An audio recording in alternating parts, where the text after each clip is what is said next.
Lesson 24, fractional equations and overlapping triangles. First thing we're going to talk about is fractional equations. Right? These are fractions in which we're solving for a specific variable term, but we're dealing with either mixed numbers or fractions in the problem.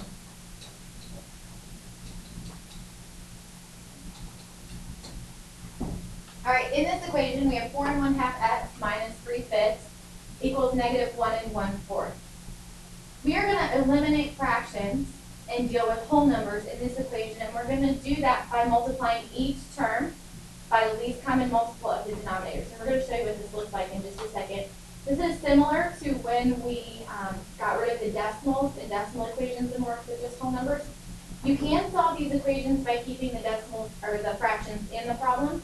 But this just gives you another way to solve them so that you're not dealing with fractions. All right, so the first thing that we're going to do is change each fraction to an improper fraction. We're going to get rid of the mixed numbers. All right, so 4 1/8 becomes 9/2. And negative 1 1/4 changes to negative 5/4. All right, so now we have an equation in which we're dealing with just fractions.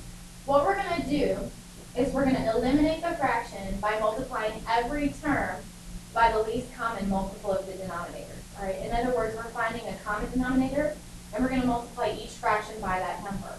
So a common denominator between 2, 5, and 4 would be 20. So I'm going to multiply each term by 20. How does this get rid of the denominators? Well, it allows us to cancel. 2 and 20 cancels to 1 and 10. 5 and 20 cancels to 1 and 4. And 4 and 20 cancels to 1 and 5. Now I can distribute that number in, and I don't have fractions. So 10 times 9 gives me 9x. 4 times 3 gives me 12. And 5 times 5 is negative 25. Same equation, I've just eliminated the fractions, and now we can solve. Add 12 to both sides. 9x equals negative 13. X is equal to negative 13/9, which is the same thing as negative 1 4/9.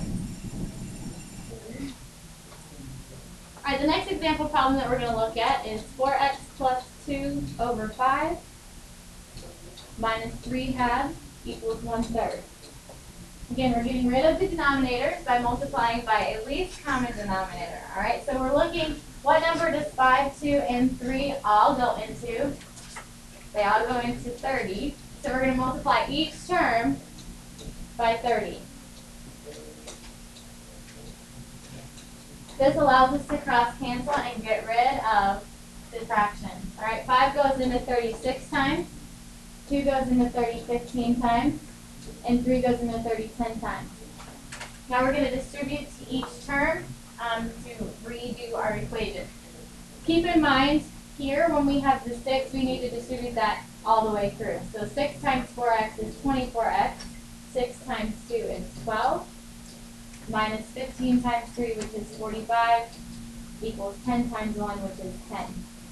And from that point, we can solve the problem. All right, if we combine like terms, we have 24x minus 33 equals 10. Add 33 to both sides. 24x equals 43. And we divide by 24 to get 43/24. And that is the final solution. The next example I'm going to give you, I want you to go ahead and work out on your own. All right, we have 3x over 2 plus 8 minus 4x over 7 equals 3. Go ahead and try this one on your own, and we'll check it when we come back into class. Hit pause, and when you're ready to move on, go ahead and hit play. All right, the next thing that we're going to talk about is overlapping triangles. All right, sometimes different angles can be part of the same triangle. For example,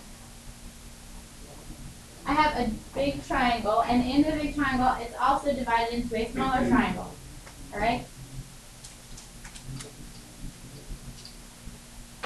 Put some side lengths up here.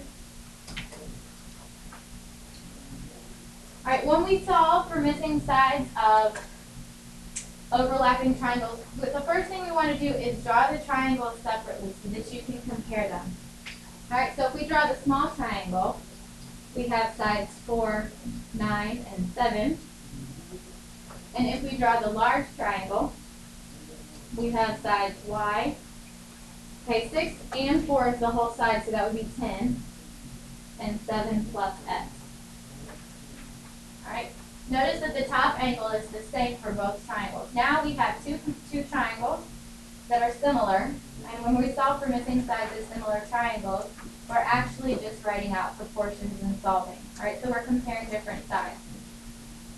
First of all, let's compare the sides across from the first similar angle. We have side 7 and 7x. So 7 is proportional to 7 plus x.